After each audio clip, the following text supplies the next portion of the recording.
Hello po sa inyong lahat mga ka-crypto. Ako po si Pinoy Crypto Trader at sa video na ito ay atin pong pag-uusapan ang tungkol dito kay Polygon or Matic. Yan, isa po itong weekend price prediction para kay Polygon or Matic. Kaya ayan, bago po tayo magpatuloy ay nais ko lamang po munang bigyang linaw ang aking disclaimer kung saan ang nilalaman po ng video na ito ay hindi po ito isang financial advice.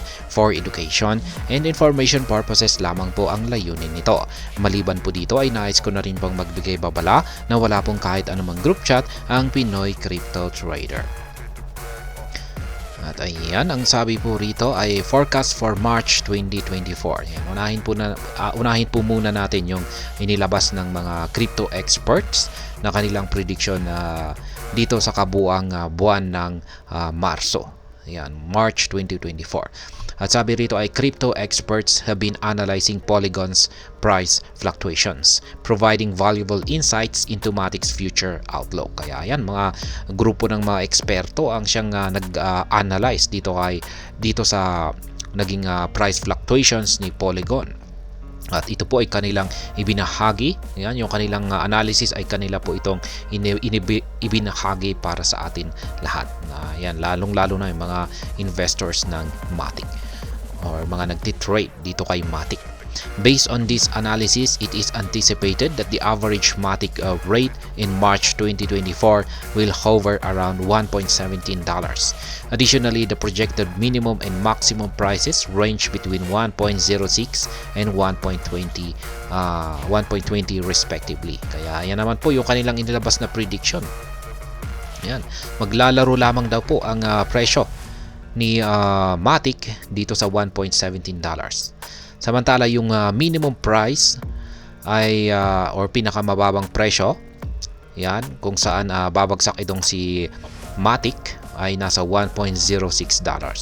Yung pinakamataas naman daw po na presyo na posibleng akyatin nito ngayong buong buwan ng Marso ay nasa $1.20. Kaya check po natin ang kanyang chart dito po sa ating chart. Ayan, daily chart time frame po tayo mula po ito sa datos ni Binance. Kaya ibig sabihin, ayan, sabi rito ay nasa 1.06 to 1.20 dollars. Ibig pong sabihin ay maglalaro po siya rito. Ayan, dito sa ibabaw ng support line natin dito sa 1.0016. Ayan, maglalaro po siya rito sa ibabaw at saka sa ayan, dito na rin po yung 1.20 ay dito sa ibabaw na rin ng ating 1.1872 na resistance line. Kaya yan, ang posibleng magiging galaw daw po ni Matic ay posibleng ganito. Ayan. Ayan, maglalaro po siya. Minimum price, maximum price, at saka yung average price niya po ay nasa 117. Kaya dito siya. Ayan, maglalaro po siya dito sa posibleng mas magtatagal po siya dito sa ilalim ng ating resistance line na 1.1872 kasi 1.17 yung kanyang average price. Yan po ay sa buong buwan ng Marso. Ngayon ay alamin naman po natin yung sa loob ng linggo na ito. Yan, yung weekend predictions. Looking ahead to the weekend,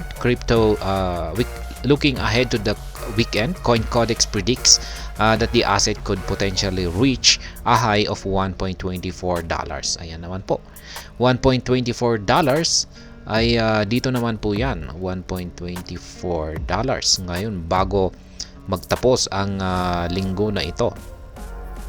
Ayan, nandito po yan. Ganyan po kataas yung posibleng akyatin daw ni Matic. Ayan, ngayong weekend na ito. Ayan, mula rito ay aakyat po siya rito. Ayan, malamang ay kung pag nangyari po ito ay mababasag niya yung resistance line natin dito sa 1.1872 kung nangyari yan. Pero para sa akin po ay yung aking analysis po rito ay mukhang makakaranas po muna siya ng consolidation dito. Ayan, kasi yung ating QQE bars dito, yan, nabubuong QQE bars ay lumiliit po yung kanyang sukat. Kaya malamang ay kung hindi po siya magko-consolidate dito ay malamang magkakaranas pa siya ng correction or retracement dito sa ating mga support line dito. Pwedeng dito sa ating trend support line dito or dito sa ating major support line dito sa 1.0016. Kaya yan po yung aking price analysis naman dito or price projections dito kay Matic.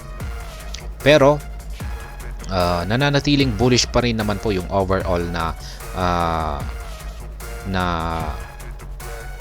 projections ko dito kay Matic.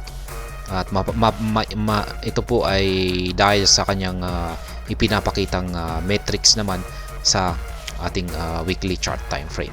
Kaya ayan, magpapatuloy po ito sa kanyang pag-akyat, pero sa mga masasabi kong sa mga susunod na ilang linggo ay mababasag po niya ito at ayan, magpapatuloy po siya sa kanyang pag-akyat.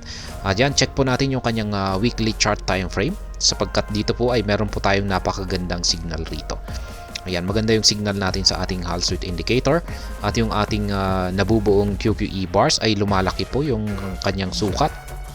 Kaya kung pag nagpatuloy po yung ganitong formation ng ating QQE bars dito, ay masasabi ko pong magagawa niyang basagin yung resistance line natin dito at magpapatuloy po siya sa kanyang pag-akyat. Ayan, aakyat po siya at malamang ay ito po yung isusunod niyang resistance line natin. 1.5, yan po yung susunod niyang akyatin kapag nagawa po niyang basagin ang ating resistance line dito sa 1.1868. Kaya yan po yung aking naging basehan dito kung bakit ko nasabi na patuloy lamang po sa pag-akyat itong si Matic. Yun nga lang, at sa tingin ko ay mababasag po niya ito. Kung sakaling nagpatuloy yung kanyang bullish momentum ay siguro mababasag po niya ito sa posibleng sa susunod na linggo or sa isang kasunod na linggo. Kaya yan. Pero yan naman po ang projections dito ng Watchers Guru. Ayan, hanggang dito na lamang po tayo sa video na ito. Sana po ay inyong nagustuhan ang aking paliwanag dito. Kung inyo po itong nagustuhan ay pakiclick lamang po ang like button nito. Para naman po sa mga bago lamang dito, kayo po ay aking inaanyayahan para mag-subscribe. Pakiclick na rin po ang bell icon nito dahil ito po ang siya magsisilbing notification nito sa mga bago kong videos na aking pong ina-upload sa aking YouTube channel na ito. Marami pong salamat sa panonood. Ingat po tayo lagi at God bless po sa ating lahat.